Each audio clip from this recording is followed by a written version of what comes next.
Чернівецькі водії дочекалися. Ремонт вулиці Кармелюка на фінішній прямій. Шлях, який містяни називали дорогою смерті для автівок, нині почали встеляти верхнім шаром асфальту. На нове покриття майстри дають 10-річну гарантію. Більше подробиць дивіться у сюжеті Мар'яни Кибич. Дорога смерті Кармелюка. Я думав, що я сьогодні вб'ю там машину. Захист, не витримує просто. Люди добрі, мерія, чи хто ви там є, зробіть порядок. Який Париж?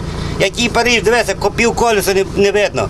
Каспрук, зроби щось. Капітального ремонту вулиця Кармелюка потребувала останні декілька років. Однак тодішній міський голова Олексій Каспрук цей процес затягував. Після його відсторонення наприкінці липня дорогу взялися приводити до ладу. Майстри тут працювали і вдень, і вночі, попри вихідні та святкові дні.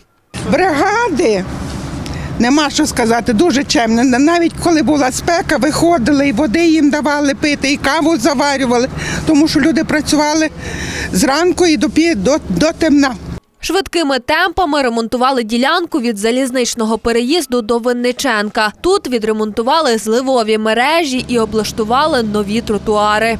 Дорога смерті – пекло для автомобілістів або ж шлях після бомбардування. Як тільки не називали чернівчани вулицю Кармелюка останні декілька років. Врешті цьому поставили крапку. Метр за метром на вулиці вкладають верхній шар асфальту. Тут передбачили 2 шари асфальту. Нижній стелили напередодні, а верхній майстри почали вкладати нині зранку. Ми зараз завершуємо ремонт вулиці Кармелюка на ділянці Винниченка до вулиці Руданського. Встеляємо зараз верхній шар асфальту. Ну і, звичайно, самий фініш – це нанесення розмітки, яку ми плануємо на наступному тижні нанести.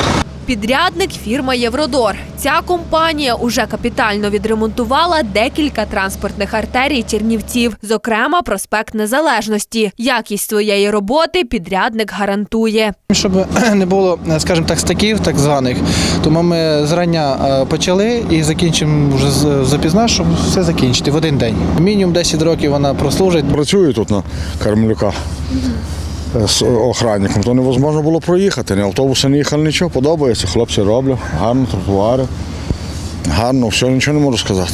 Працюю тут 2 зміни, я тут сторожую до пізна. Основу дороги укріпили, тепер вулиця розрахована на ту кількість автомобілів, які тут щоденно проїжджають. Зокрема, витримає і важкий спецтранспорт.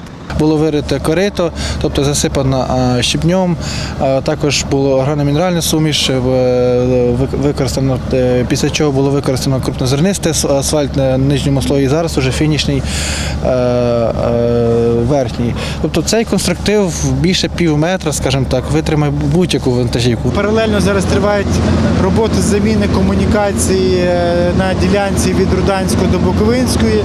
Там так само працюють постійно підрядник, але є складнощі через те, що мережі дуже глибоко прокладені і підрядник не може там повноцінно задіяти всю техніку, працюють згідно технології.